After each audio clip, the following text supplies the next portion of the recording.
Hey folks, this is Dave. A couple, 2 or 3 weeks ago, I did a VR for Mark at Dodgers Cards, and in it, I showed some old magazines that I had from the early 60s. And one magazine, Street and Smith Baseball, 1964. So on the cover, it introduced an article that said, Mantle better than Mays. I thought that was interesting, and I went ahead and read that article. What I thought I would do was just kind of tell you what the article said from 1964 and how it came up with the conclusion that Mantle was better than Mays. And as a backdrop to this, I'm showing some cards I had from that era. The article was written by a sports writer named Dan Daniel. He's from the New York area and had seen Babe Ruth and Ty Cobb and Lou Gehrig all the way down through DiMaggio and Mantle and Mays. So he's quite knowledgeable about the game and had seen the greats over many years. Here's a copy of the article shown here. What I'll do is if anybody wants to read this, I'll either put a link down the bottom or my email, depending if I can figure this out, and send you a copy if you'd like to read it. Daniel said that both Mays and Mantle were some of the greatest outfielders of all time. Mantle broke in 1951 from the Class C Joplin team, and Willie Mays broke in 1951 from Minneapolis, where he was hitting well over 400. At the time of the article, Mantle was 32 and Mays 33. Mantle was a fairly quiet guy, especially in public, maybe a little more talkative with his teammates, whereas Mays was flamboyant on and off the field. Mantle signed for $1,100 signing bonus, which was much, much less than the $50,000 bonuses that were typically handed out to the highest prospects at the time. The St. Louis Cardinals wouldn't match that, and the St. Louis Browns wouldn't even talk to Mickey and his dad. What would have history have been like had the Browns signed him? Willie Mays was purchased by the Giants from the Kansas City Monarchs for $10,000, and Mays got nothing of that. In comparing qualifications, Mantle won 3 MVP awards, 1956, 1957, and 62, winning the Triple Crown in 1956. Mays won an MVP in 1954, and that year he was a batting champ. Daniel said he thought the system was flawed and that Willie should have won perhaps one or two more MVP awards. Roy Campanella actually won in 1955 the MVP award, where Willie might have had a good case that that would have been his second MVP. Both of them led their leagues 4 times in home runs.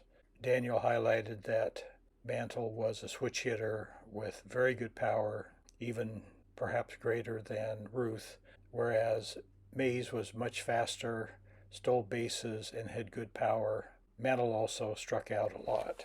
Of course, he had to tell the story of Mantle's gargantuan home run hit in Griffith Stadium in Washington, D.C. in 1953.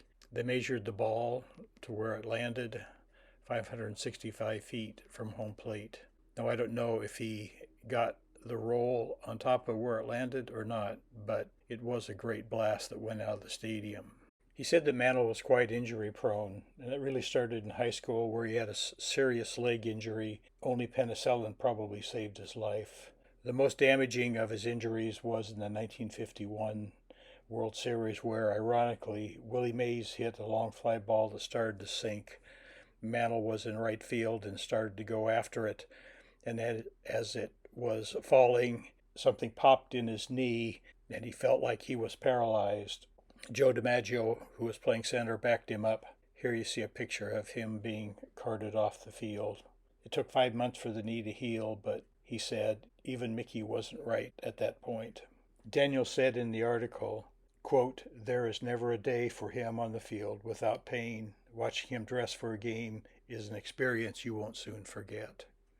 He also noted, interestingly, something I had never heard before, that Mays had suffered total collapses in his last couple of years, so I guess that means 62, 63, he said he had suffered, quote, physical collapse, and these were periods of total exhaustion, and he really didn't know why that had happened to him and wondered if they were warnings for Willie to slow up a little bit.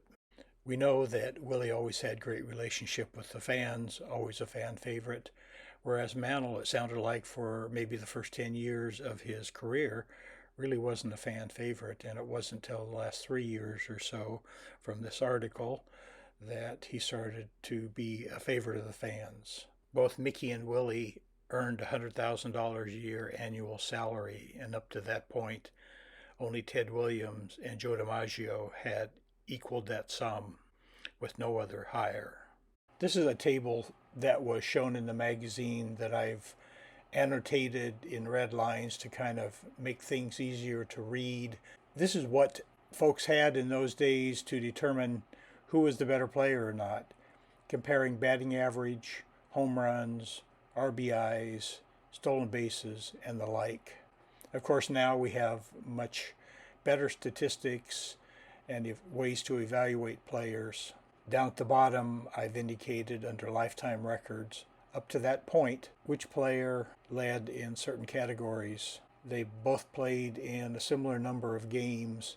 However, you notice by the year-by-year statistics up above that Willie missed most of the 1952 and all the 1953 seasons due to service in the Army, which is something I hadn't known before. So the question is, based on this information in this chart, who would you think is the better player? That, with the information above, and that the Yankees had played in virtually every World Series up to this time, and Mickey did fairly well in the World Series where Willie had limited involvement in the World Series. Who would you pick? Let me know down in comments. So here's a standard batting chart that you could get from Baseball Reference. You see Mantle's chart above and Willie's below. Looking at the non-accumulative statistics, Willie led in batting average, whereas Mantle led in on-base percentage, slugging, OPS, OPS plus. And here you note that comparing the WAR, Willie had a slightly higher WAR over those years. Moving on to the value batting charts, here I've just highlighted WAR, and again we see Willie has the higher WAR, whereas Mantle has the higher offensive WAR, and Willie had a much, much higher defensive WAR. Who do you think was the better player through the 1963 season? Let me know down in comments. So to wrap this up, Daniel used a very subjective system. Of course, that is subjective. We all will have our favorites and will use the statistics and the situations to meet our own needs. Mantle went on to play 5 more seasons after 63, whereas Willie Mays had 10 more seasons, the last 2 being sort of part-time seasons. Mantle spent all 18 years with the Yankees, whereas Willie Mays spent part of a year with the Birmingham Black Barons of the Negro American League, 21 years with the Giants, and the last 2 seasons with the Mets. I've got a couple of quotes I'm going to give from Mr. Daniels' article that I thought were interesting and maybe even humorous. He said, quote, "It is my belief that since all stars, no matter how brilliant, inevitably must fade out, Mays will do the fading faster than Mantle," unquote. And that quote was just not correct, as Mays played 10 more years and Mantle only 5 after the 63 season.